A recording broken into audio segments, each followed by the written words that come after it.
and welcome to the Doofcast, the official variety podcast of doofmedia.com. My name is Scott Daly, and I am pretty fantastic. And I'm Matt Freeman, and I'm not very fantastic. Aw, I'm sorry, Matt. We are back.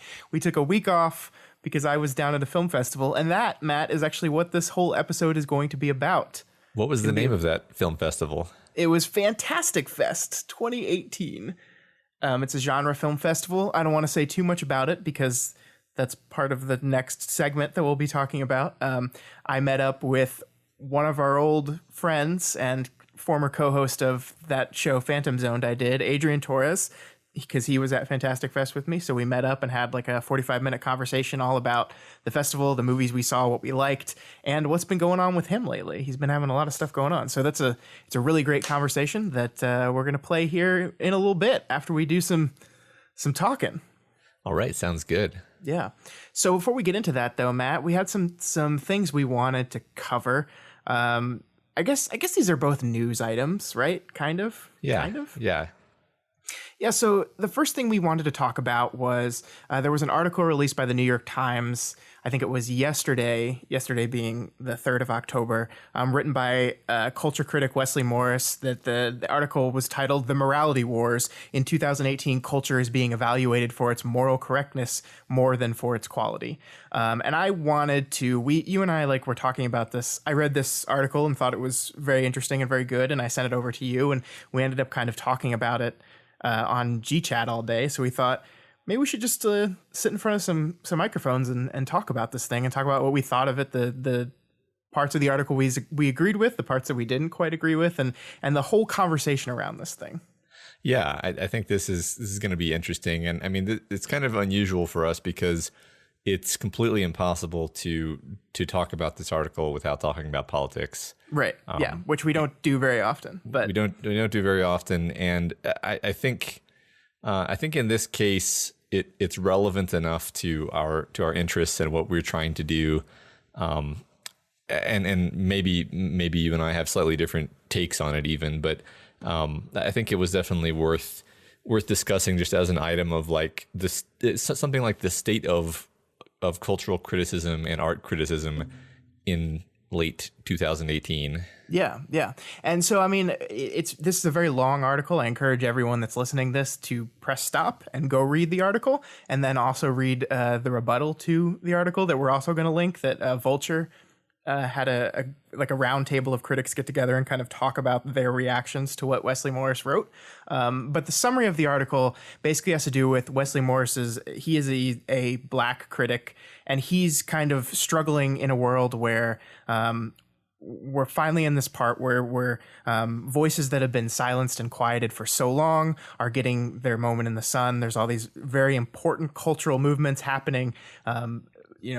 Black people are getting movies made that have never been made before. Like we've talked about this on the podcast before, right? Like there was this kind of movement in black cinema that is really powerful and really awesome. And the same with, I think that we had Crazy Rich Asians this summer. That was a very popular film. And he's kind of talking about the struggle with this idea of, if a movie is culturally important, morally imperative, but what if I don't like it? And what is the role of criticism in a world where we are treating these movies as extremely, extremely important because they signify cultural movements that need to happen? And how does a person, a critic, place themselves in a world that is putting so much importance on what the morality of what a movie is saying, what a movie is doing for culture, and less importance on, hey, is this a good movie? Yeah, and I think he spent quite a bit of time talking about the phenomenon of, he called it cancel culture, which that's like the first time I've ever heard that phrase, and I've heard the same phenomenon described by a lot of other phrases that to me seem more pertinent, like the concept of like a moral panic, for example. What he was getting at was this idea that like, if something doesn't comply with essentially the narrative that everyone has decided is the way we're going to talk about things, then they're just sort of mercilessly crushed by everyone else with no real like even-handedness. It's just sort of like you criticize a thing that the zeitgeist likes, and you are destroyed, and anyone who even comes to your defense is destroyed as collateral damage, and it's very like unsettling.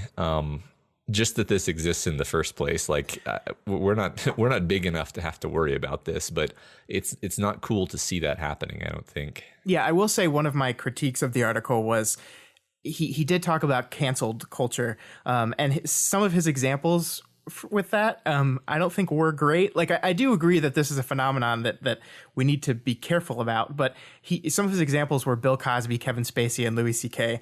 These are people that were not thrown out of the cultural conversation because they said something people didn't like. They assaulted women and men. They did crimes, and then the culture kind of said, we don't want anything to do with you. But I do think there is an interesting conversation to have around the work that these people, these bad people, which they are, created, and is there room for cultural critique of that art in a world where we've said, no, these are bad people? Should we just then pretend like the things that they made just don't exist anymore? And I think that's one of the things that Morris is kind of struggling with in this article is getting his head around that. He concludes the article talking about the Cosby Show, something that was very important to him as a black man growing up in this world. And Bill Cosby's involvement with that show certainly taints it, but not entirely, because it's a separate thing. It was made by many different people, and it's not anything specifically to do with the crimes that man committed. So I want to I guess I want to specify on this when we're talking about this. I think I'm more talking about like critical conversation around this kind of thing. The jobs that critics have to do, and the jobs that anyone like ingesting art have to do to talk about these things and work through them. The idea of deciding whether or not you're going to support a person that's done something bad, like Woody Allen. I think that's a different conversation. I think like consumption of art and critical commentary of art are two different things. And so I'm not saying like that people should still see Woody Allen movies. I'm saying that Woody Allen movies still exist and should be allowed in a critical conversation, examining art and the good and bad things that art can do. I think that's a great distinction, because one thing that this conversation prompted for me that I've been ruminating on pretty much all day is like, what is the role of criticism in society? And the thing is that there's like not an answer to that. It's one of those things like, what is the role of art in society, where it's like, oh, I mean, God, everyone has their own answer to that. Yeah. Like, and I think I actually suspect that my answer with like what I am trying to do with my personal like approach is not at all what Wesley Morris is trying to do, but that doesn't mean that it's not very interesting to try to understand his perspective on this. Yeah.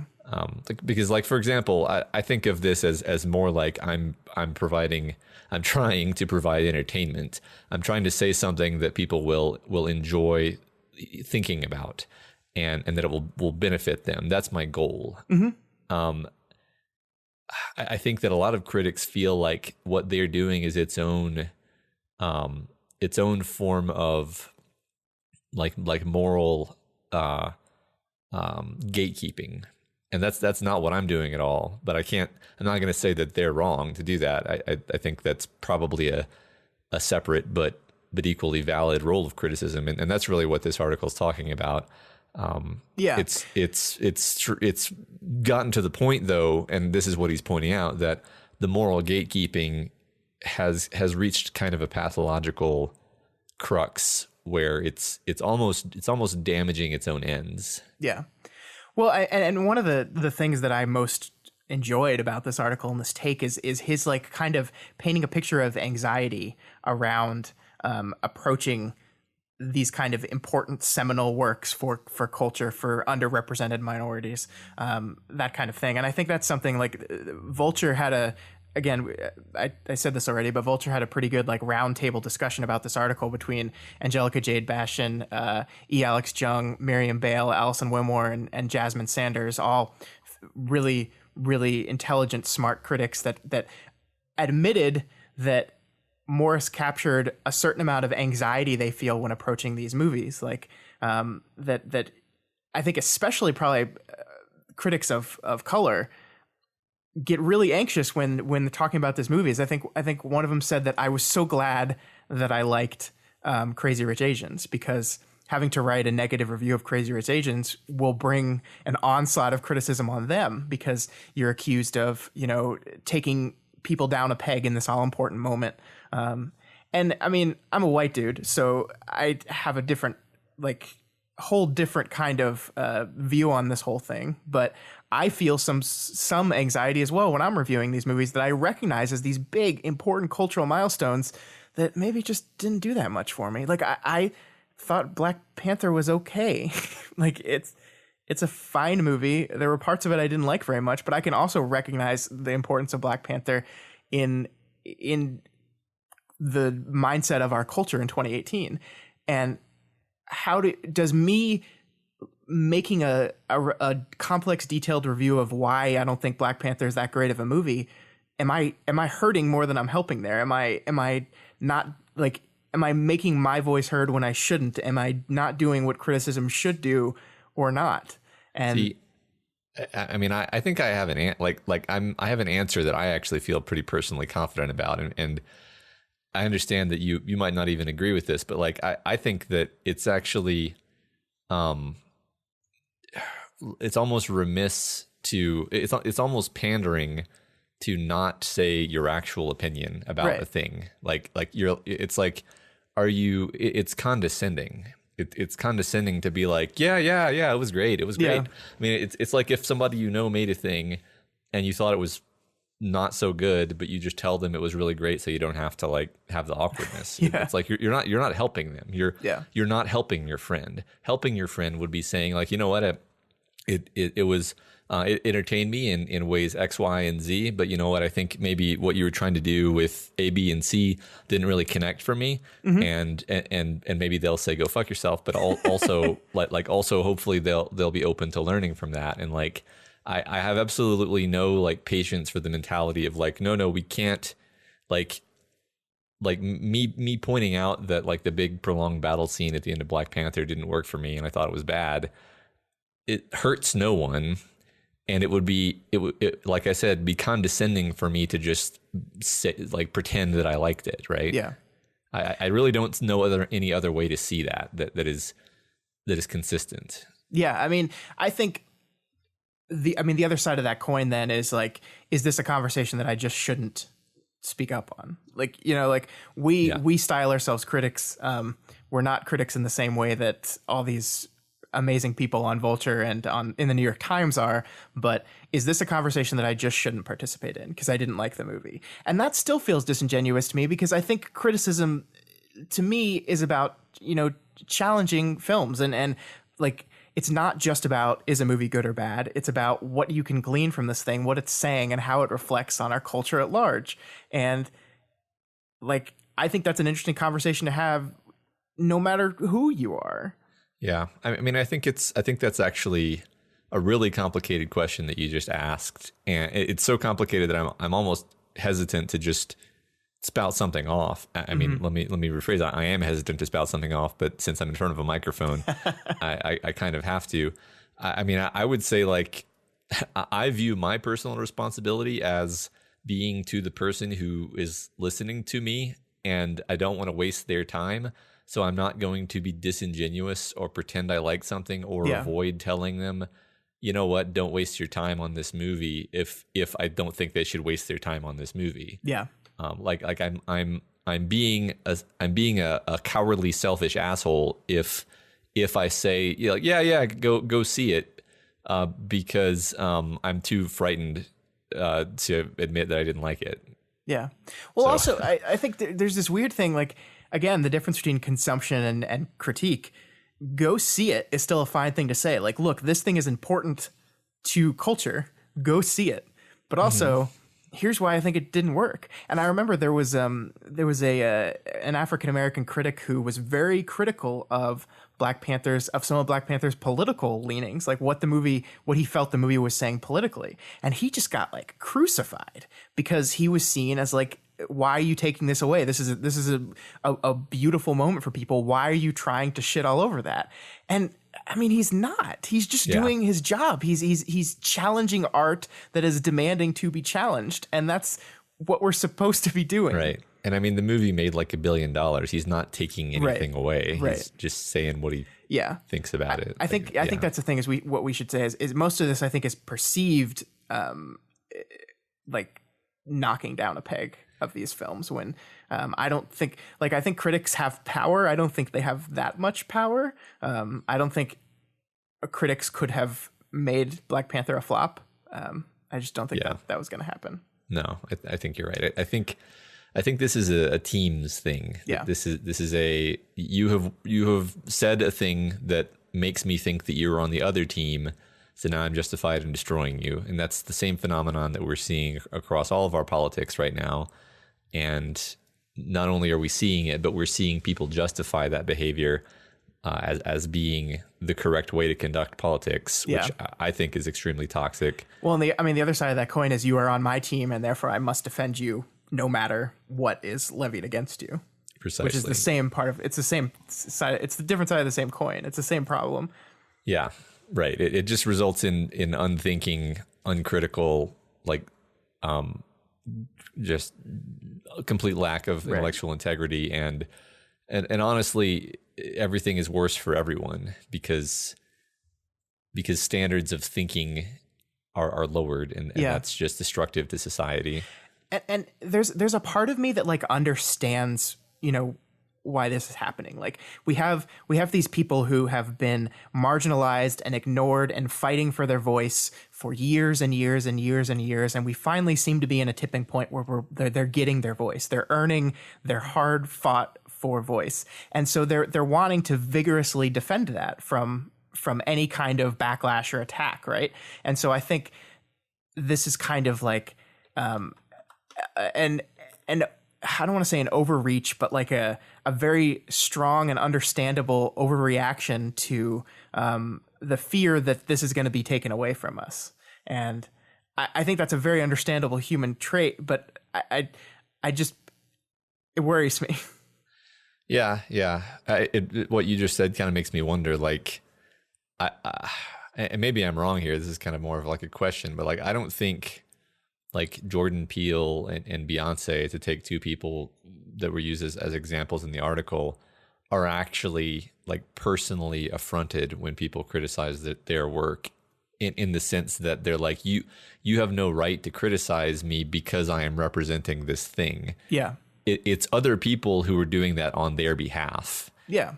Because those people are to them representative of progress and success. So just like in any other kind of critique of a work, someone perceives criticism of the work to be criticism of the person, and therefore you're attacking this person who worked hard to get their voice heard. Yeah. I guess like I just think it's kind of a red flag whenever a person feels like they need to fight on behalf of some third party who is not actually materially injured. Yeah. It's like, what are you actually doing? Yeah. So we'll wrap this up. One of the things that he posits in this article, though, is that what happens in this environment is art itself becomes overall less interesting because we kind of are like culture is sharpening the edges and pushing the problematic out, and art becomes less interesting. Do you agree with that assessment? I think art is overall probably a little less interesting these days, but I think that's, to me, and this is what the Vulture article says, and I agree with them. To me, that's more about the over commercialization of art and less about the politically correctness of it.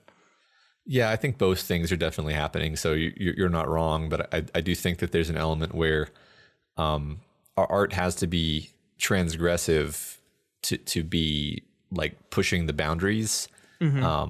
In some way, and it can transgress any boundary, really. Like there are so many options of social boundaries to transgress, but it's always best when kind of the cultural establishment that you think of as like the artistic establishment is aligned with the idea of, yes, let's transgress everything. Nothing is sacred. Yeah. And right now there's a lot of sacredness, but it's not the sacredness of 30 years ago where we're talking about putting a cross in a bucket of urine, like like an artist would do back then, and would be applauded by the artistic establishment for transgressing kind of the religious sacredness. Now it's a completely different kind of moral sacredness. It's very viciously guarded, and it's very boring when we have these untraversable sacred boundaries. Yeah. The most frustrating part of it to me is I think that the people that are very viciously guarding this thing, I think, are morally in the right, in that they're trying to protect people that have been marginalized and themselves to a certain extent from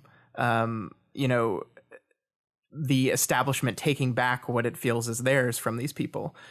So I get it. I totally get it.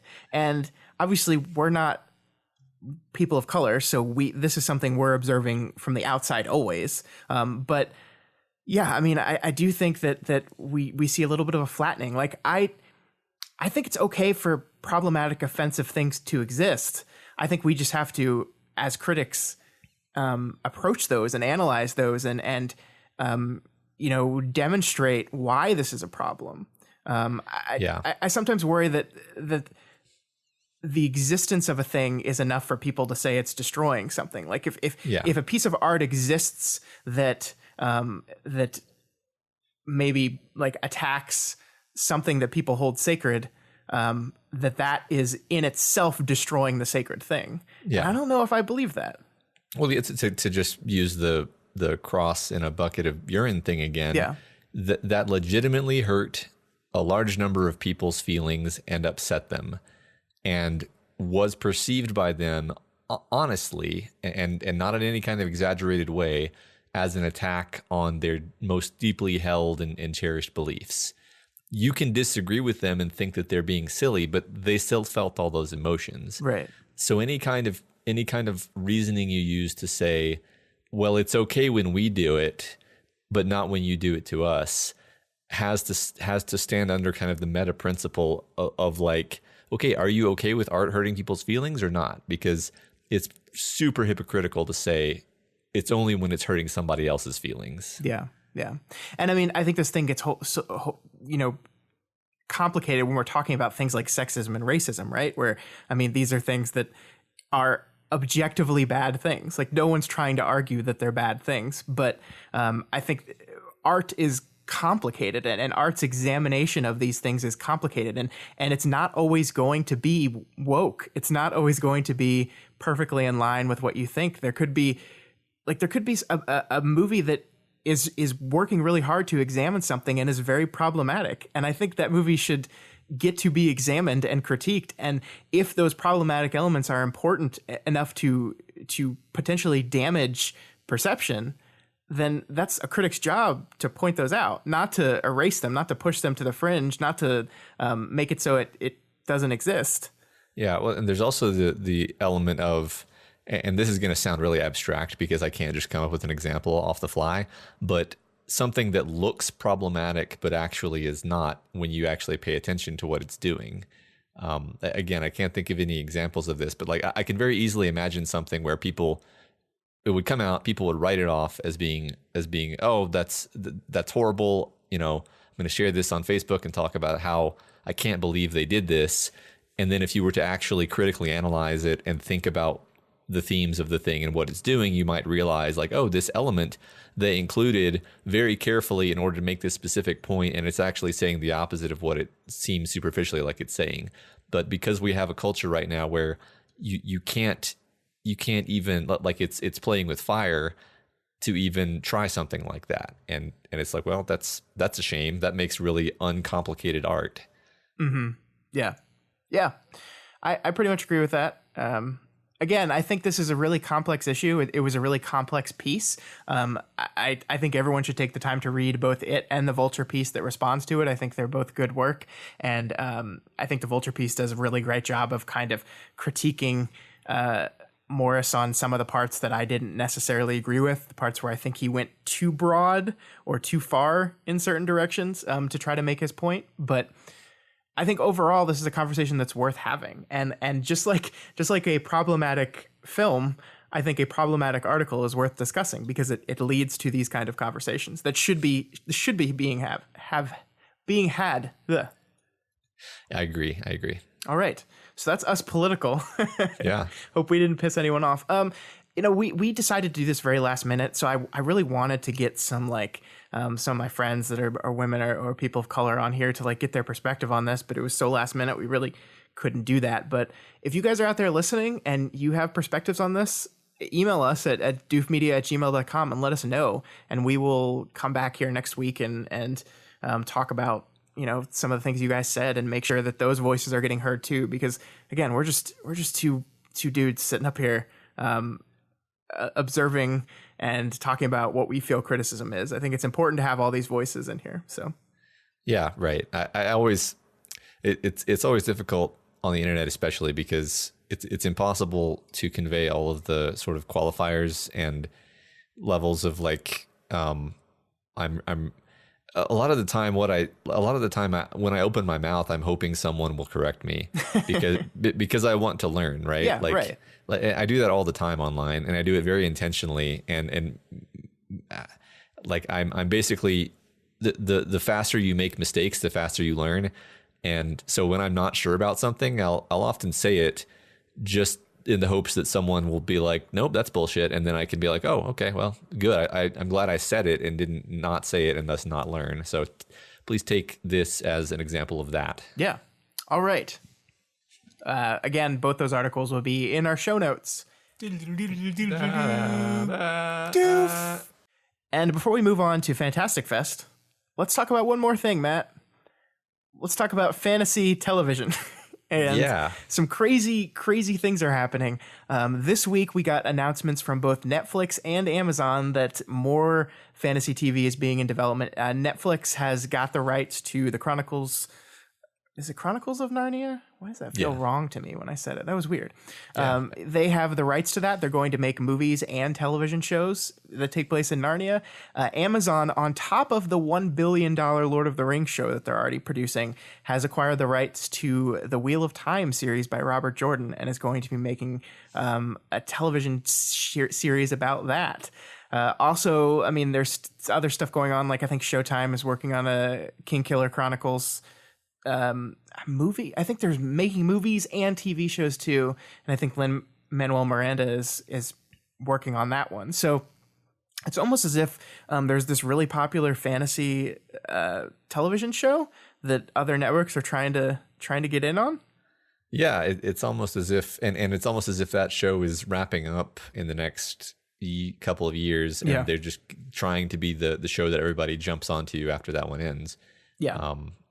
Of course, we're talking about Game of Thrones, and I think you should say what you said earlier about like the fact that these are not Game of Thrones. Yeah, I mean, like I think this is a very Hollywood thing to do, right? It's like, look, popular thing. What we need is more things like that popular thing, and I just feel like Game of Thrones is the exception, not the rule. I don't think Game of Thrones is a symbol that mass market audiences are ready for a bunch of dragons and fantasy shit. I think it was a show that hooked people early with not really high fantasy, with just more like political intrigue and drama between characters, which is what people really like to watch. And then the fantasy stuff got ramped up once people are hooked in. I don't see, like, it's been a long time since I've read Wheel of Time, and I only read like the first 4 books because I don't think it's that good. But I don't see these as like something that a casual Game of Thrones fan is going to be like, oh yeah, that's what I want to watch now. Yeah, I think you're exactly right. I mean, I was just glancing over all these articles talking about this, and you can sell Game of Thrones to someone really easily because you say like, look, it's a dynastic struggle between these great houses. You've got some really great main characters with very interesting individual stories, and there's just a lot of great complex character interaction, and also it's fantasy and there's magic and there's dragons. Mm-hmm.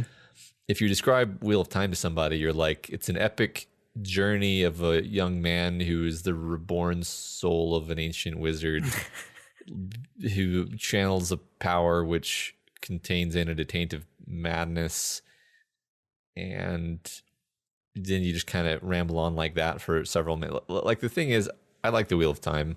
I mean, I have my criticisms of the Wheel of Time, but like it's undeniably fun, but it's not at all the same kind of fun as Game of Thrones. Yeah. And like you said, it's just there's going to be some pretty jarring if they stay anything close to the tone of the Wheel of Time books.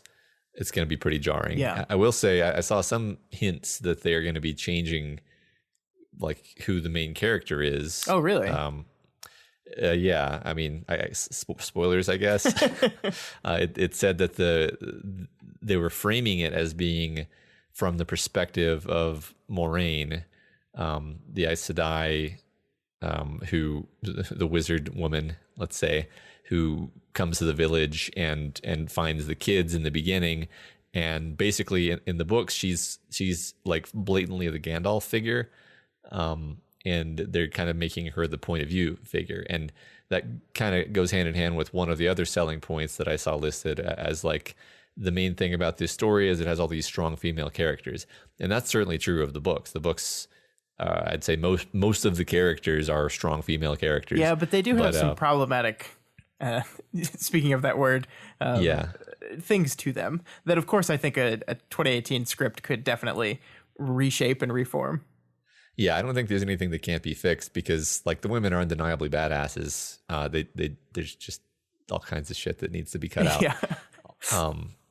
But yeah, like choosing to make Moraine the main character, I think makes sense. And if you're really trying to emphasize that element of things. Yeah, I just like Lord of the Rings at least has to it the Lord of the Rings, like it has the name recognition. I mean, Wheel of Time was a very popular book series, but not in the kind of way that you need for a show that's going to be this expensive to produce. So, I mean, I get why they're doing it. It's like, we're just going to buy up all this stuff and then we'll be able to do what we want and ride this train. I just don't know. Like, they made a bunch of Narnia movies after Lord of the Rings came out to kind of ride that wave too. And I guess they did well enough for them to make like 3 sequels. So they didn't do terribly, but I don't know.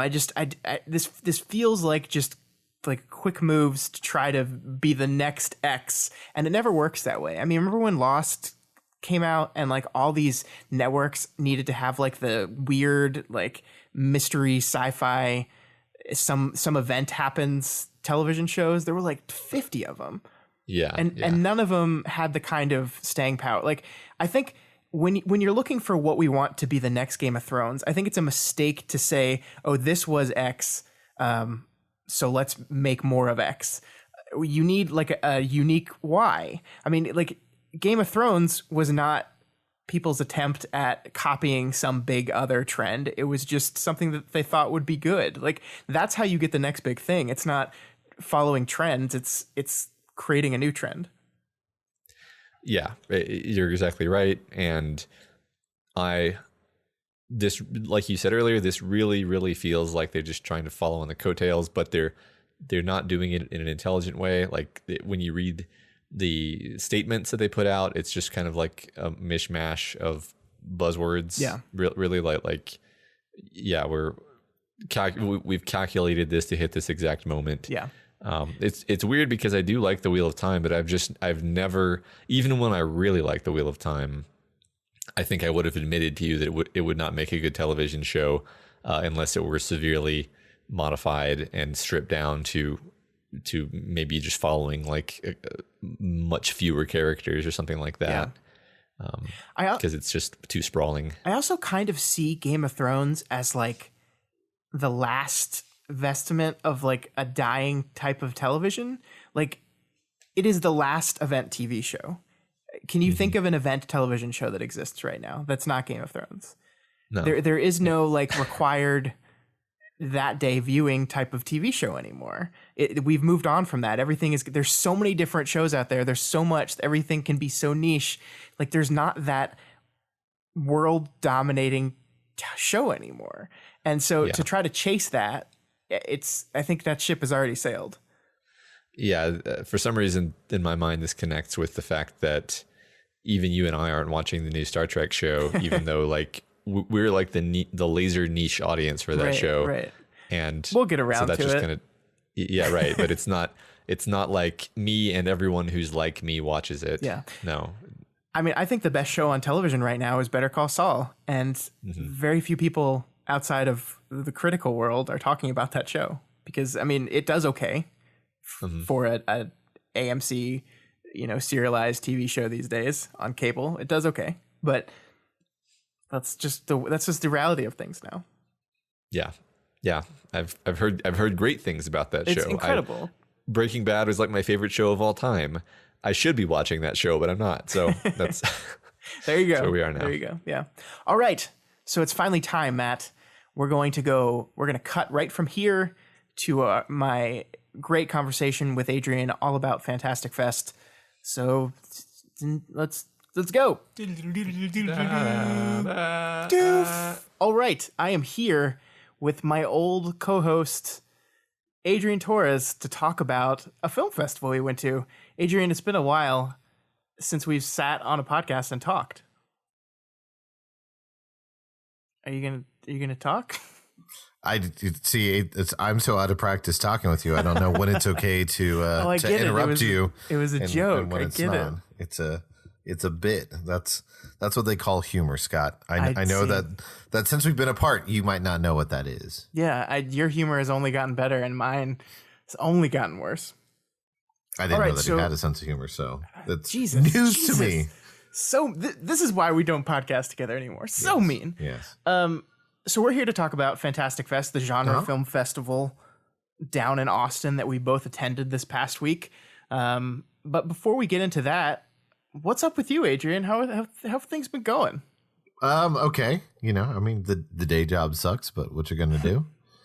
But the I don't want to say the night job because that makes it sound sketchy. But the other job, no, I mean one of them is a night job technically. I mean, in Kansas City, since back in May, I think May is when we started, but I got the position a couple months before that.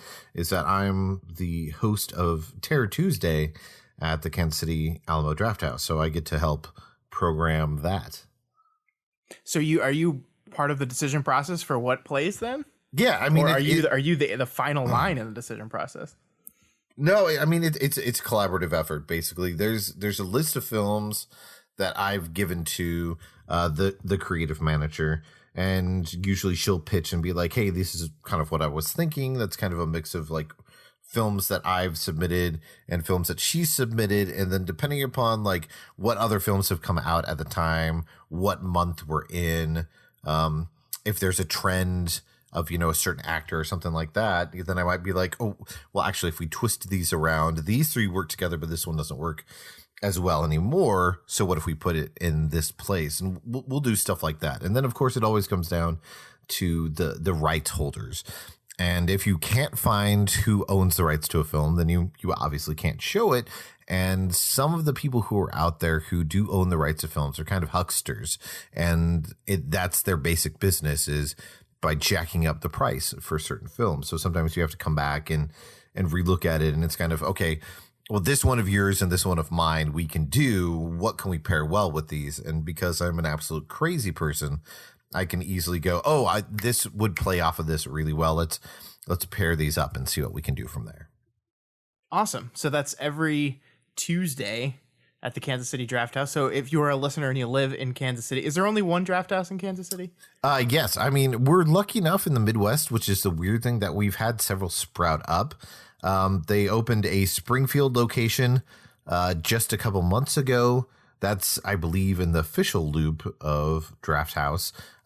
There's a franchise one that's in Omaha, and then there's one that's being constructed right now in St. Louis. So in like a 3-hour radius of where I live, there are 3 other draft houses. Cool.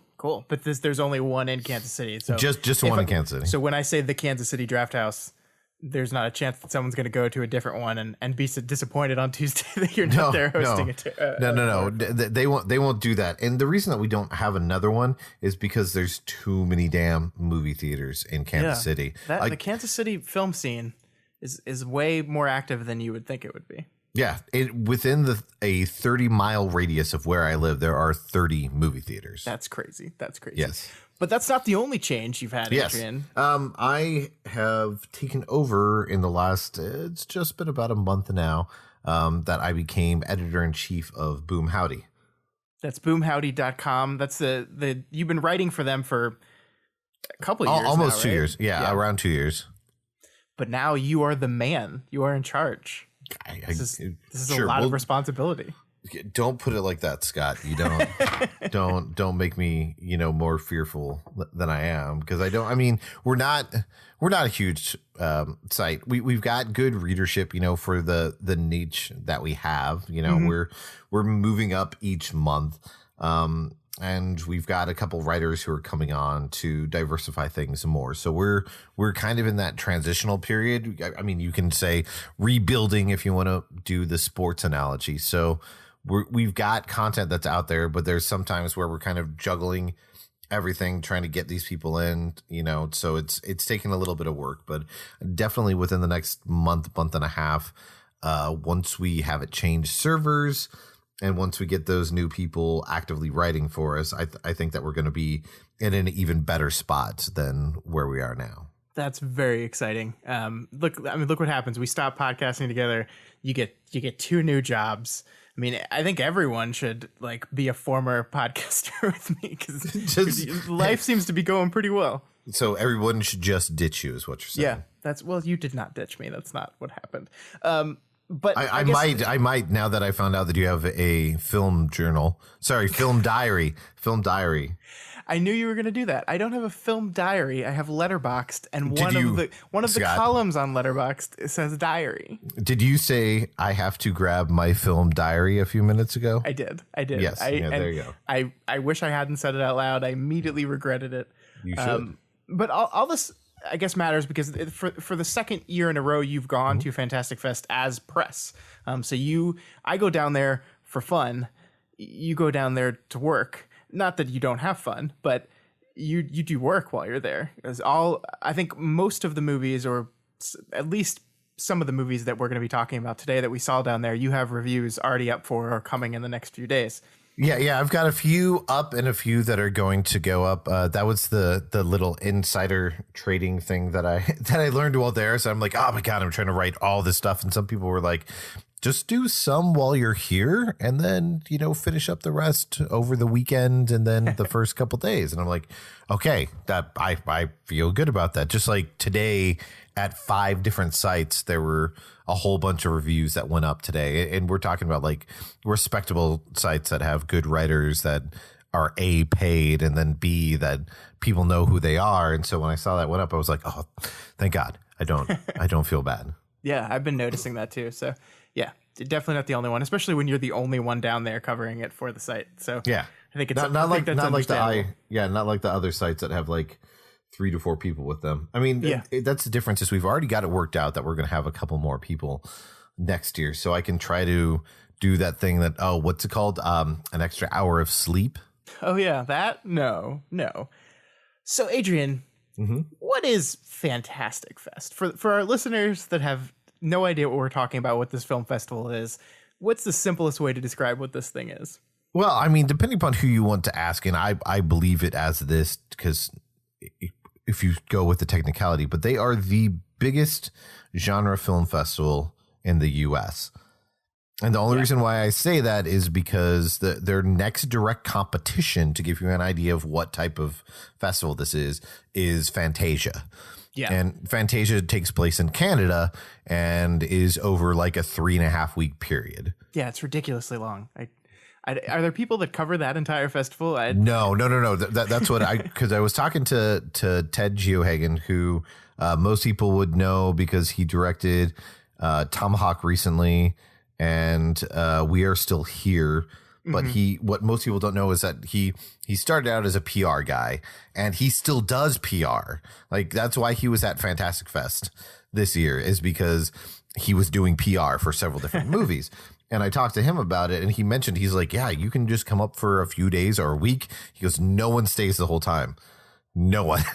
So, but Fantastic Fest is, like I said, it's a genre film festival. And what that means is that kind of divides into, like, it'll be horrors, thrillers, sci-fi films, weird movies that don't really have any categories, rep screenings of movies that fit within that. So it's a wide gap, because you can also throw in like exploitation films.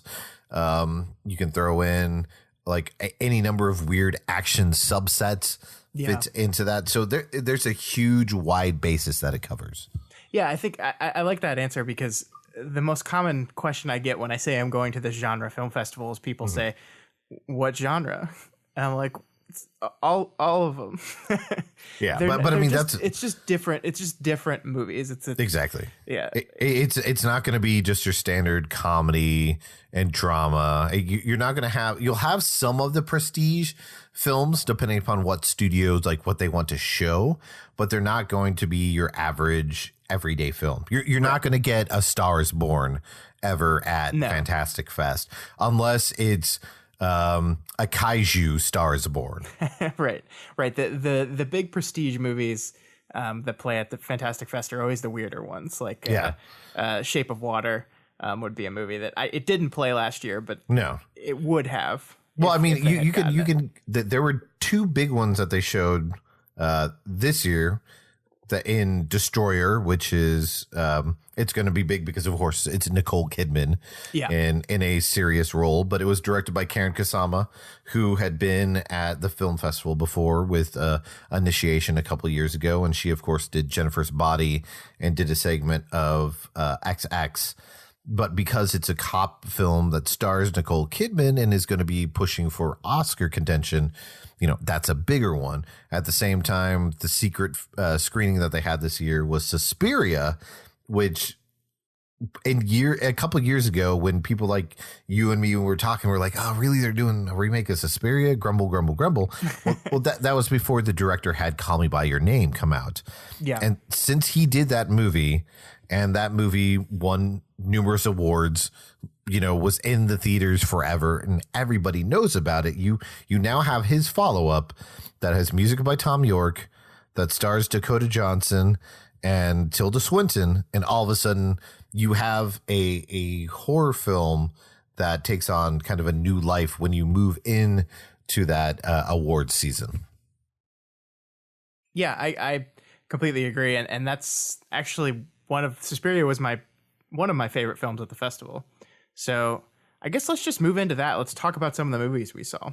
Sure. Because I think, so the way the film festival works is there are about 5 slots a day. You don't always get to all of them, but you try to. So you end up seeing 30 movies over the course of the 7 days that the festival's going on, give or take. I believe it's 37 slots. Yeah.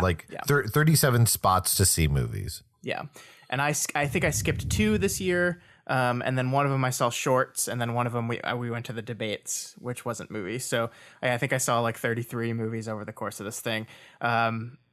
Wide range of movies. This festival is pretty heavily like programmed, like they spend a lot of time programming. So it's really rare for you to just see a flat out like bad movie, unless it's kind of a specific rep screening of a bad movie. But no Phantom Zoned movies at this festival. Yeah, there's no universally panned movies. Right. The most that you'll hear is you'll be 50-50, because you'll hear one side say that they really liked it and one side that they really disliked it. But there's no universal, oh my God, that movie was absolutely terrible. Yeah.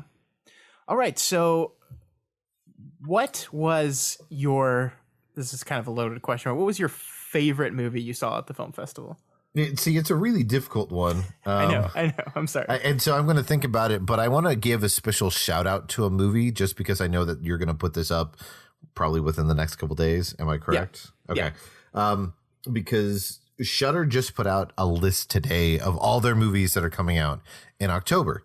And there's one that's on there that was actually played at Fantastic Fest. And on October 11th, the Argentinian film Terrified is going to be on Shudder. Now, it's not the greatest movie ever made, but it is a very fun horror film. And it's a type of horror film that you want to gather several friends together, have a few drinks, grab snacks, whatever you want to do. But you want to have several people with you, because the whole goal of that movie is to get people to jump at least once. The director even mentioned that. He mentioned that there's, some concessions he made when making the film, because he wanted there to be at least one moment that got every single person in the audience. And you talk to anybody who sees Terrified, and they all do jump. And sometimes it's because he's evil in the way that he manipulates things to get the jump. And other times he's really ingenious about how he goes with it. And so there's a lot of jump scares in there, but the way he goes about it is just full bore. And it's not like The Nun, where it's the same type of jump, every single time. Like each one of the jumps is different, with like the different creatures that are doing it or the different setups that are causing it to happen. And so it's one of those films where you're like, no, that movie's not good, but it's a lot of fun. That's cool. That's one of the ones that I unfortunately didn't get to see, but I think that won the best horror film award from the jury awards at the festival. So yeah, because it's just so infectious. It's one of those that you have a fun time watching it, and you're even willing to admit to people, no, it's not great, it's not going to win any awards, but you have fun with it because it's trying to bait you into being scared, and you want to fight against the film. And because of that, there's times that you get scared by things that shouldn't startle you, because of that push and pull. Like that's a really smart psychological thing to do with the audience, where you're like, no, I'm going to make these caveats so that I can be more effective. But because that one comes out right away, I just wanted to highlight that above. Yeah, no, else. That's good call. If you have Shudder, check out that movie. And if you don't have Shudder, you can get a month trial for free. just get it. Yeah. It's $5. All right. So I guess we can go through some of the bigger movies, because Fantastic Fest, for a genre film festival, had some big releases. The opening night film was the new Halloween. Both you and I have seen the Halloween that comes out at the end of this month. What did you think of this movie? Obviously, no spoilers or anything, because people haven't seen it. But I enjoyed it for the most part. It's not great, but it's fun. It's better than a majority of the sequels, especially the Rob Zombie ones. I never liked either of those, really. It's much better than the one with Busta Rhymes. Is that H2O? No, that's Resurrection. Yeah, you're right. Jeez, I can't. H2O has Josh Hartnett. Please get them straight. There's a difference between them. I know that for years you've had an issue in distinguishing between Josh Hartnett and Busta Rhymes, and someday, yeah, it's like a mental block. Someday you'll get over it. Yeah, I really liked it. I think it was a great way to start the festival. It's a very funny movie, yes. Which I think a lot of people might be surprised to hear that. But then when you see who wrote it, that it was Danny McBride and David Gordon Green, who also directed, it is very much their sense of humor. But I don't think the humor ever takes away from the horror. I think it's always in appropriate spots. The movie is still pretty freaky. I think Michael Myers is pretty intimidating and scary in this movie. But I think that MVP is Jamie Lee Curtis, of course. Yep. She's so great, and she was so hilarious in the Q&A. I want to be her friend. And since everybody is going to rewatch the first Halloween movie, of course you have to be okay with yourself and watch the second one. Everyone says, "Oh no, we completely disregard the second one." You'll want to watch the second one, because there are allusions and little winks and nods specifically to the second movie out of all the sequels. Yeah. I mean, I think it was an interesting and bold choice to kind of say, we're done with everything but the first one. That's all, doesn't exist anymore. But I think it really works out. They talked in the Q&A about how they really wanted to get the film back to the roots and tell a very simple story, and the mythology kind of crowded out that very simple, straightforward story they wanted to tell. So I think it worked really well. For the most part, I think the issue when it comes to the mythology that people have is once you get to like number 6. Now, number 6 is a dividing point for lots of people. I'm not going to get into that. I enjoy 6 for its warts and all. And if you mention number 6 loud enough, Anya Stanley will come out of the woodwork and will either defend you or destroy you. So we won't talk about it for very long. But that's the sticking point, basically, because that's where there's more shifts in the mythology. 4 and 5, the more people watch them, I think there's a greater appreciation over time for them because they still stick to the basic tenets. Anytime anybody says that they're disregarding anything after 1, it's because of the Michael and Laurie brother and sister aspect. That is it. Anyone who tells you otherwise, really, it's just a matter of opinion on what movies they like. But when they talk about that point, and that's the main thing that they're talking about with this one, and they even make a joke of it in the movie. But that's it. It would just be nice if people were honest and said, "Oh, that's why we try to disregard it."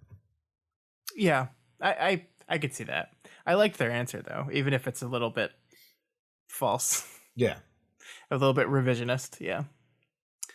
All right. The other really big movie that premiered, we already talked about Suspiria a bit, but the closing night film was Bad Times at the El Royale, which is a movie that is coming out in, I think, a couple of weeks, right? The 12th. Yeah. So that's Drew Goddard's bunch of bad people are stuck at a hotel and things happen movie. What did you think of this one? I found it entertaining. I think the third act kind of wanes a bit, and I think that's because that's when it becomes more conventional. Once you get everybody into the same place and you have everything move in a rather linear fashion towards the finish line, it kind of robs the film of its fun and not only the twisty narrative, and this was one of 3 different films that were at the film festival that were broken down into chapters. Suspiria was another one, and then The Perfection was the other one besides that. But for Bad Times, it works even more because their chapters are broken down to the individual rooms and the people who are within them. And not only do you see what happens that night from that room and from different perspectives the whole way through, but you also get a piece of their past that leads them to this point. And that's a key that helps make the characters go from being just basic archetypes to being fully dimensional characters. Yeah. But once you get to that third act where Chris Hemsworth comes and plays a bigger part into things, it stays just kind of on the rote conventional way. It doesn't completely derail it, but it's just not as entertaining or fun as everything that comes before that. Yeah, I didn't particularly love this movie. I love Drew Goddard, and I think Cabin in the Woods is so fantastic. But this movie just like emotionally didn't work on me at all. I never in the scenes that were supposed to be tense, I never really felt any tension. I never really connected to any of the characters. I do think what he does with the structure is pretty interesting. And I think you're right, works throughout most of the movie, not all of it. But man, I felt like I think it's oversimplistic to say this is Goddard trying to do Quentin Tarantino. It's not entirely. No. And you can't really say that just because you've got clever dialogue and you've got a structure that kind of bends on itself and has characters that overlap. That's not really fair. And I think that's because with Quentin Tarantino, it's not just those elements, but so much of Quentin's films are based upon the backs of other films that exist in the narrative landscape. Whereas Drew Goddard makes sure that what he's beholden to is the time and place that his movie takes place, as opposed to other films that were made in that time. Yeah, I think that's a good point. All right, so that's Bad Times. But here's my quick question sure. to you that I'm curious about when it comes to this. Because it's not just you, it's the majority of the internet. And I wonder, I just wanted to ask somebody. Now, you keep on saying that you really like Drew Goddard because of Cabin in the Woods. So I've got 2 very quick questions. You don't have to say many words, just what your general opinion is. Okay. How do you feel about the Daredevil TV show? It's all right. Okay, there's one strike against Drew Goddard because he's the person who wrote the majority of that and was the creator of the Netflix TV show version. How do you feel about The Martian? It was good. Okay, there you go. I only bring that up because we all look at Cabin in the Woods, which is great. I love Cabin in the Woods. Got no problem with it. From the director's standpoint, you have that.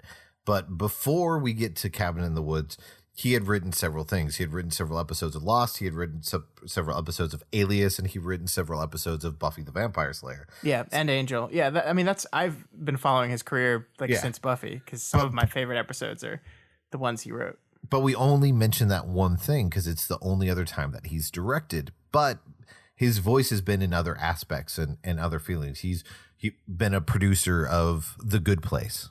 And a couple other TV shows where he's, lent a hand in a creative backdoor way. So it's one of those that we only mention Cabin in the Woods, but there's several other stuff that he's done that I feel like it's almost unfair to him to just be to that standard, because he got nominated for an Oscar for The Martian.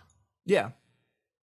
Yeah. I mean, I think I just go back to the other thing he directed, because this is a film, so it's the quickest comparison. But the only reason why I do that is because people shouldn't go in to Bad Times expecting Cabin in the Woods.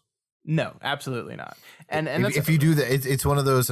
I know I used this joke before, so I apologize. But if you go into the El Royale hoping for Cabin in the Woods, you're going to have a bad time. That's terrible. We're ending this podcast now. Okay. So the other one I wanted to talk to you about, the other big one before we kind of move into some of the smaller films that people might not have heard of, is The Man Who Killed Don Quixote. Okay. I didn't think that was going to be the one you were going to go for. Oh, what did you think I was going to say? I thought you were going to go for Overlord. Oh, yeah, I guess we could talk about Overlord. I don't have a lot to say about Overlord. No. Overlord needed more of the mutants that they showed in the trailer, and it shouldn't take you an hour in a film that's an hour and 45 minutes to get to said mutants. It's not a Cloverfield movie. It's not. But if you can get a really cheap ticket for the IMAX when it comes out, I suggest that. If anybody is a T-Mobile subscriber, they always have lots of deals in like November and stuff for like cheap film tickets and stuff like that. If they have a special deal on that, or they have a general, $5 ticket for something, use it on Overlord. Use it on either like the Dolby theater, that's around you, that's got the Dolby sound, or the IMAX, because it does have a really good crunchy sound design. But other than that, whatever. Yeah, I think the first 30 minutes of that film are really great. And then it just kind of stagnates for a while, and then it gets kind of crazy again at the end, but not crazy enough. I wanted it to be more crazy. I wanted it to be more lean into the weirdness and the zombiness more, and it just doesn't do it. That's how I felt about Don Quixote, actually. But you want it to lean into the zombiness more? No, I wanted to lean into and embrace the craziness. Yeah. So The Man Who Killed Don Quixote is a movie written and directed by Terry Gilliam. Possibly his last movie. It's a movie he's been working on for 25 years. It should be. So this was like a momentous occasion. Like, I remember I saw this with a couple of the people we were staying with, and our friend Joff ordered champagne before the screening started to celebrate the fact that we were seeing this movie, which no one ever thought was actually ever going to come out. We were actually ever going to see. Every time I got close, something bad happened, something went wrong. The movie's finally here, and it's fine. we have the documentary Lost in La Mancha, and we're better off with that documentary. Yeah, I think it's a movie.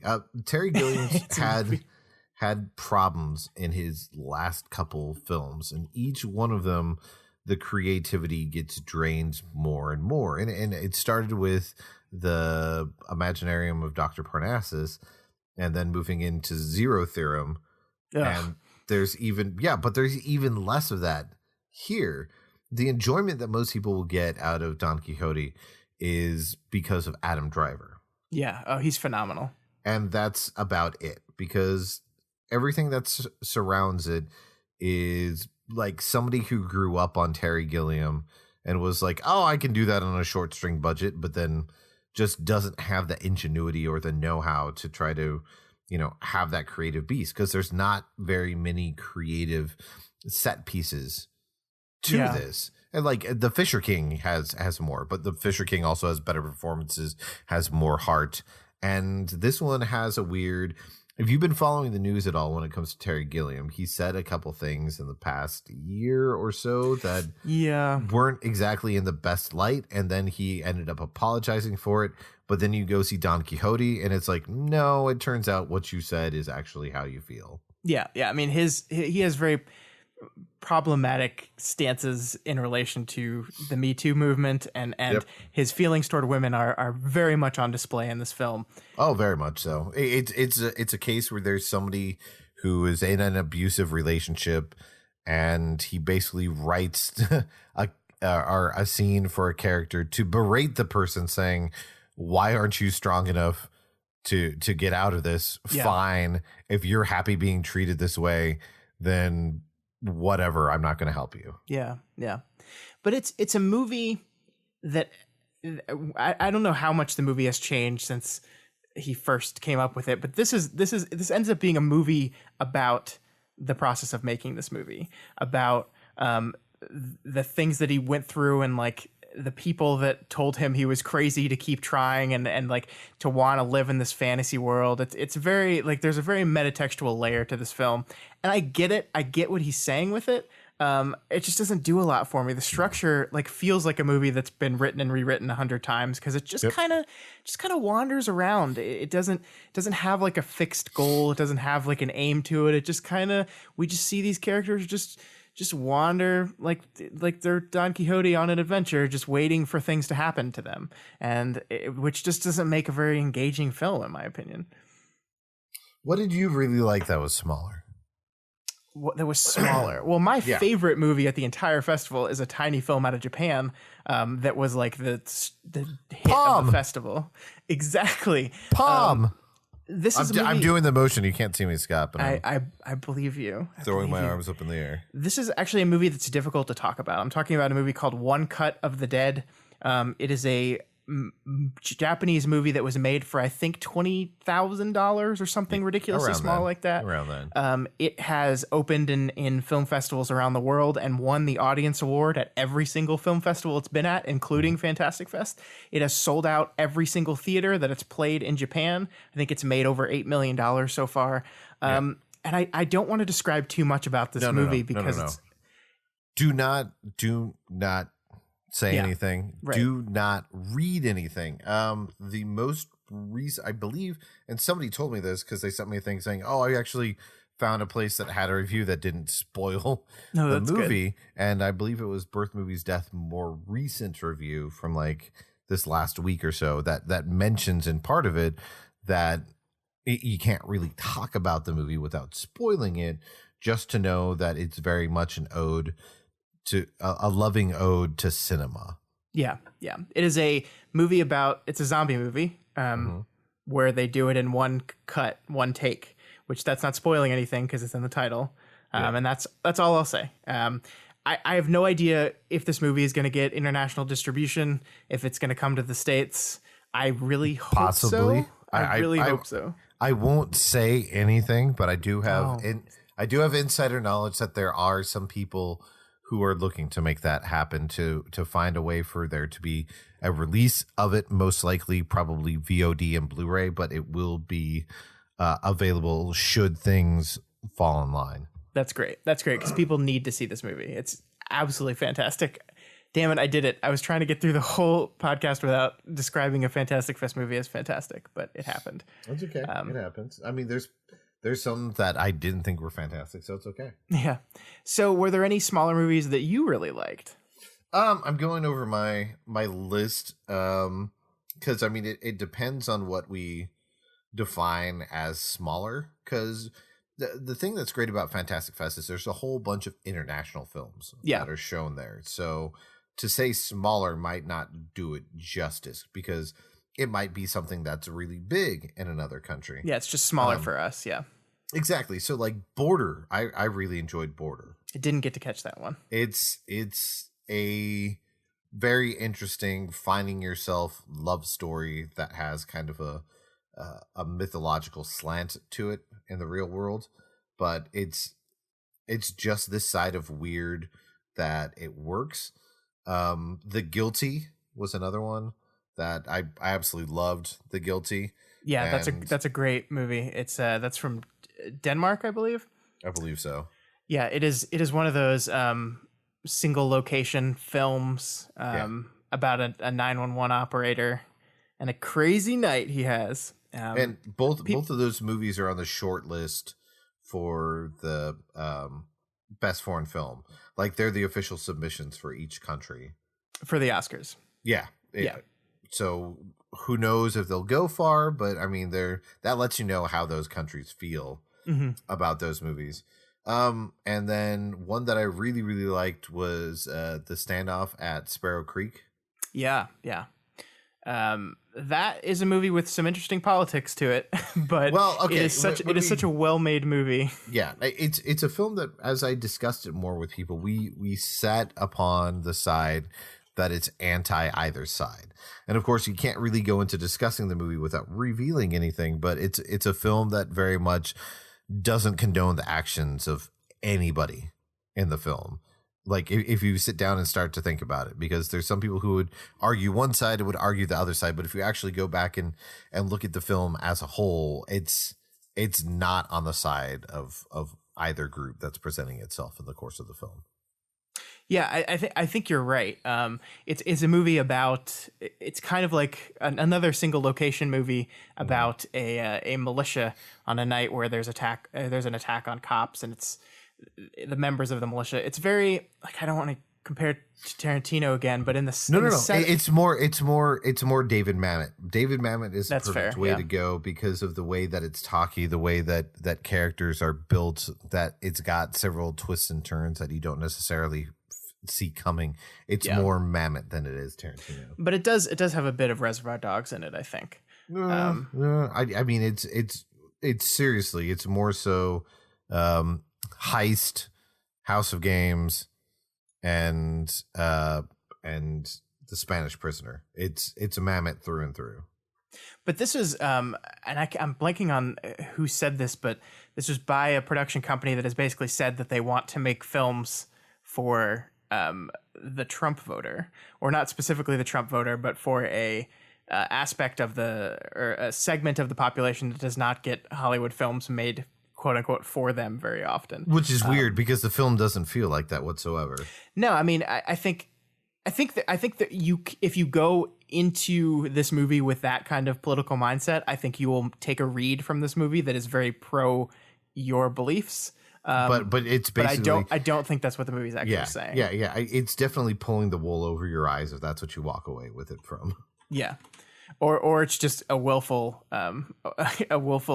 ignoring of what the film. Were you going to say a willful suspension of disbelief, Scott? I was. Is that what you're going to say?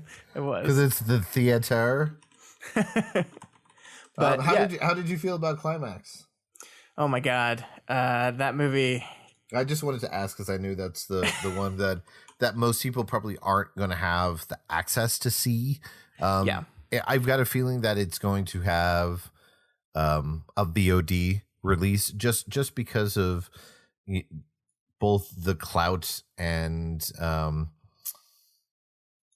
notoriety and infamous nature of Gaspar Noé, that I can't see lots of theaters that are going to put his film out, except for really out there either art houses, or maybe if you live in an area that does have an Alamo Draft House and they're like, fuck it, we're just going to put it on, one screen one time a day. Because I mean, that's what they're doing with Assassination Nation right now. Is that most Alamos that have it are only playing it 1 to 2 times a day, just so that they can have it there. But they know it's not a movie that's going to get a ton of people in there, but they still want to give it that exposure. So it's going to have a bigger life on VOD. Yeah, they did the same thing with Mandy. My Draft House has 1 showing of Mandy a day. Yeah. Climax, I had never seen a Gaspar Noé film before. Oh, okay. So I mean, I had heard of him, but I didn't know exactly what to expect. And this movie was really difficult for me. So the concept of this movie is it's a French dance team that is in like an empty school building rehearsing for a performance, and someone spikes their sangria with some drugs, and things get trippy real quick. And it is a movie that is kind of designed to assault your senses. Like it is non-stop bass. Yeah, it is loud. The lights are flashing, the camera's whipping around, people are dancing and writhing, and it just doesn't stop. It's only an hour and a half, but it holds like scenes for longer than you would ever expect anyone to hold a scene. And it gets like, I will never call it a bad movie. I think there's like technically a lot of great stuff going in here, and artistically I think the movie's brilliant, but it was the most uncomfortable I've ever been in a theater. I almost walked out of the movie because I think that's part of what No goes for, that right. He just tried to go for that, not only the assault, but then that, not wanting you to be comfortable. Yeah, the viewing experience. It worked. Yeah. So I mean, that's why I can't call it a bad movie, because it absolutely felt like that's the feeling he was trying to make me have. Yeah, it was an experience. Yeah, but at the end of the day, I was like, I walked out of that movie kind of shell shocked, and I remember the first thing I thought about was I went and saw Mother with my wife last year when it came out, and she almost had to walk out of that movie because it was like the third act of that was sensory overload for her, and I didn't really get it at the time. Climax is the third act of Mother, like on LSD. It is like the sensory overload of that scene turned up to 11. And now go watch Into the Void. Yeah, I will not. I won't do it. I won't do that to myself. But I now understand what my wife meant, because I really got close to walking out of that film, not because I was hating it, just because I needed it to stop. And the only way I could think to make it stop was to just leave. To help you out, because I know that you're wanting to wrap this up soon, so I'll ask you the final question. All right. What was your secret successful movie? Like the movie that you went in either knowing nothing about or expecting not to be good, and then you were like, oh man, this is a movie I want to tell lots of people about. That's a tough question.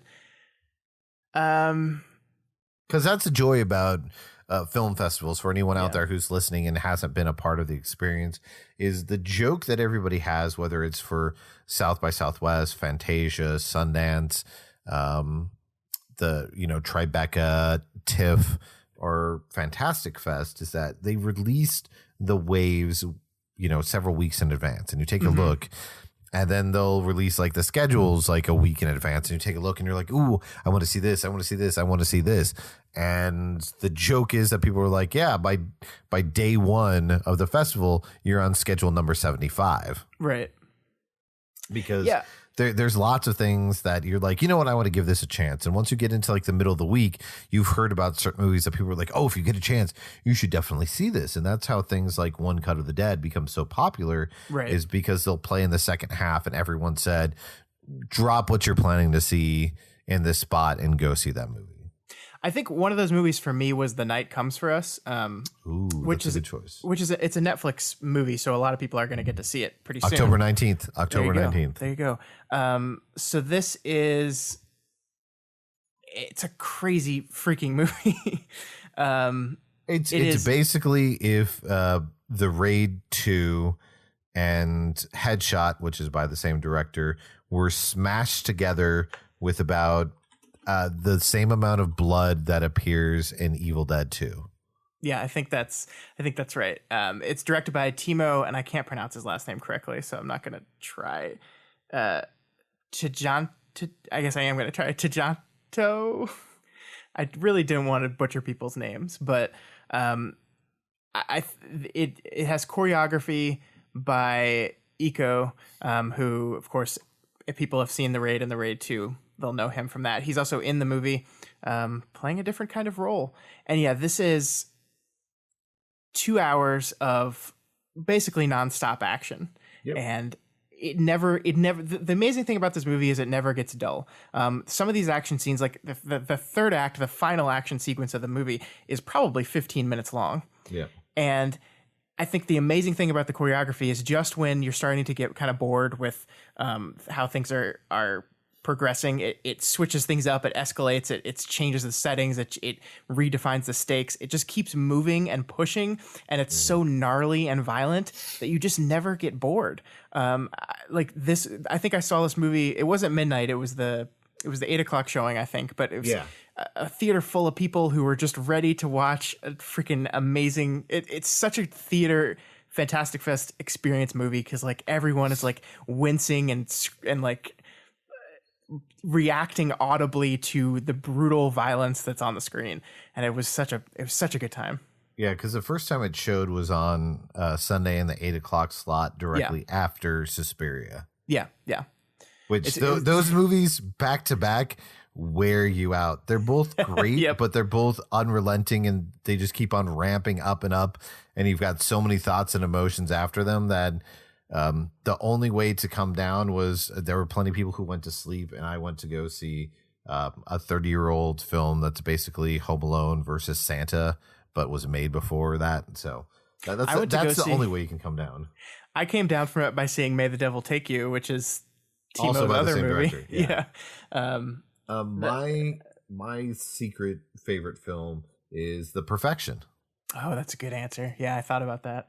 Because The Perfection was kind of a late add to it. Like it was like days before, I think. Yeah, it was just a couple days before, because they literally mentioned that they had just finished like the final edit of the movie like 2 days before Fantastic Fest.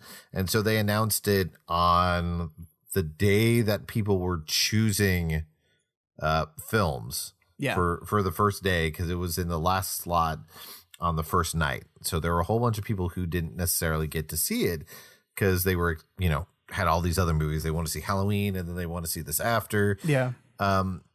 But it played so well that first time that they decided to have it a second time during the fest. And because of those few people who went to see it the first time, it ended up being on 3 screens the second time that it showed. And if you're on more than one screen for a round, it's usually because lots of people want to see your movie and there's good buzz behind it. And The Perfection very much is that. It's a simple film, but it's so well done in the way that it escalates. It's got really strong performances. It's kind of a really good movie for 2018 with kind of the topics and discussions it gets into. I think it is, yeah. While also kind of having a sleazy veneer to it. Like somebody mentioned that it was kind of had a 42nd Street feel to it, and it's got a much nicer, clean sheen compared to like the exploitation flicks of old. But at the same time, it does have the bones of those exploitation and grindhouse films. Yeah, I completely agree. This movie was directed by Richard Shepard, who I think worked on Girls, and he said he wrote the lead role for Allison Williams. Yeah. So and she's perfect in the role. I love how Allison Williams has kind of like embraced this you're not sure if you trust her kind of mindset, because like her Girl's character was always kind of, is she being a terrible human or not? And then of course Get Out, she was this role that you're like, something's up with her, but we don't know what yet.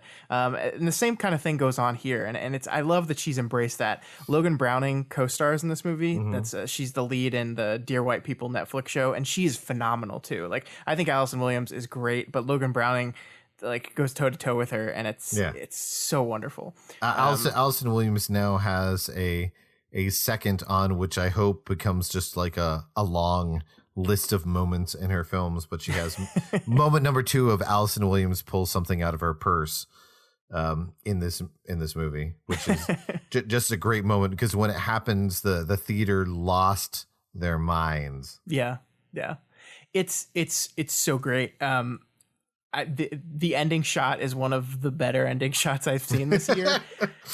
You can't think about it without laughing and wincing. Yeah, exactly. And they said it was cool because everyone for this movie was there at the first screening, which I did get to go to. And it was a midnight movie, but like the director Allison Williams and Logan Browning all showed up for the midnight premiere of this thing, which was pretty cool.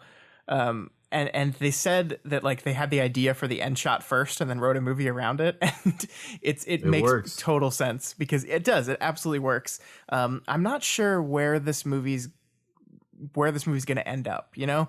It's the feeling that I have from watching it is it depends on what type of art house theaters that they can get it to be in. Since it just world premiered at Fantastic Fest, I've got a feeling that they might try to see if they can get it into one or two more film festivals just to help build the word of mouth. If they can't get that, then I think they'll see what type of a play they could get in theaters. Again, it's something that I think that some art house or locally owned theaters that have a good horror following, like the Screenland theaters that we have here in Kansas City or Alamo doing it. But the interesting thing about it is that it's done through the revised version of Miramax. Not the old one. It's the new one that's owned by BN, who does BN Sports, which is the sports channel that has the rights to La Liga, aka the biggest football division that's not called what's it called, the Premier League. So they have the rights to all the Spanish games. So, you know, I remember that. Yeah. Bars and everything. But I mean, they've got a couple other films and I think they're in kind of a holding pattern into like what full on distribution is going to be. But if worse comes to worse, this is very much going to be a VOD release. Yeah, I think you're probably right. Yeah.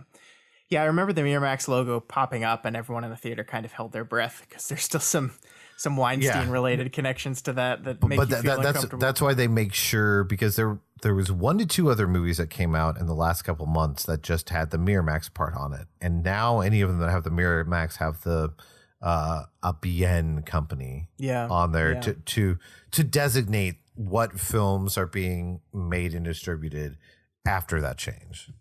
Yeah.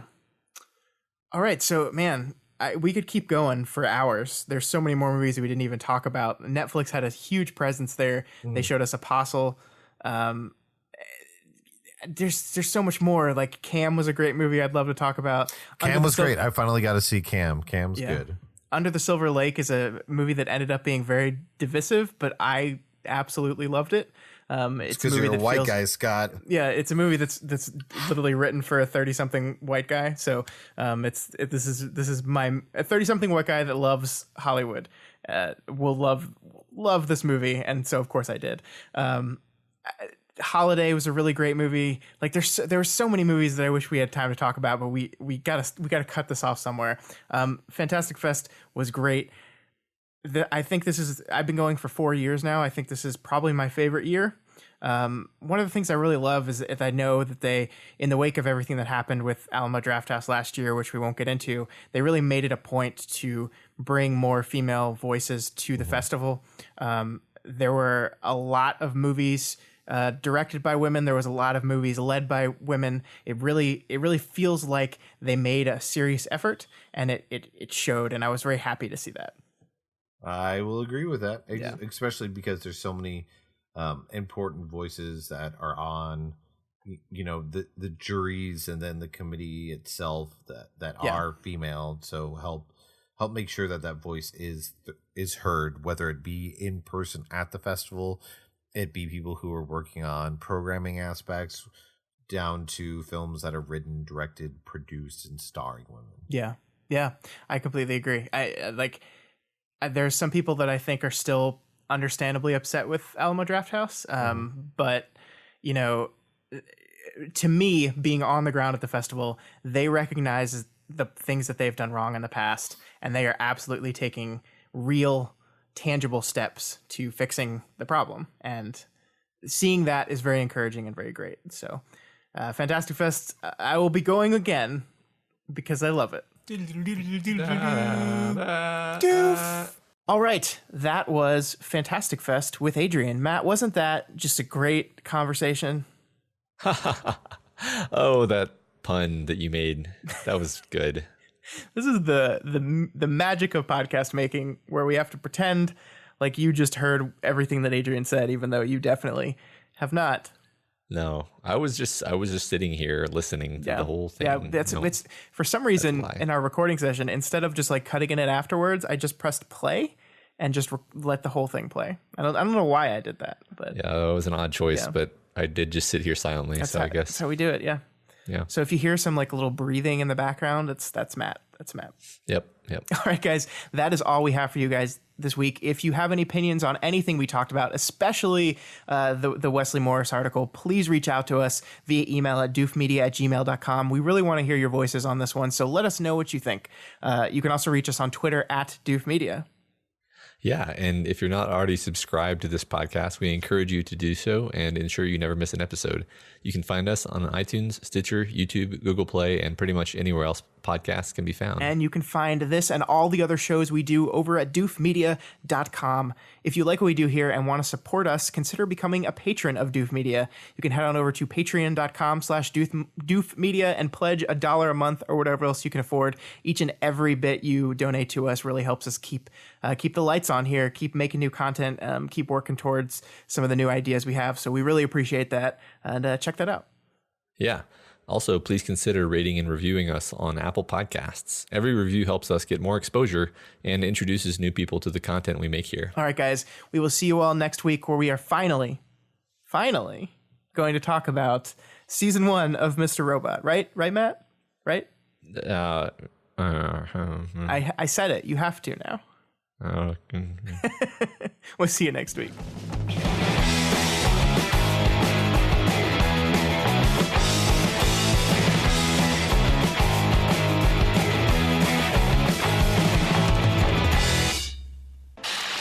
My name is Doof, and you'll do what I say. My name is Doof, and you'll do what I say.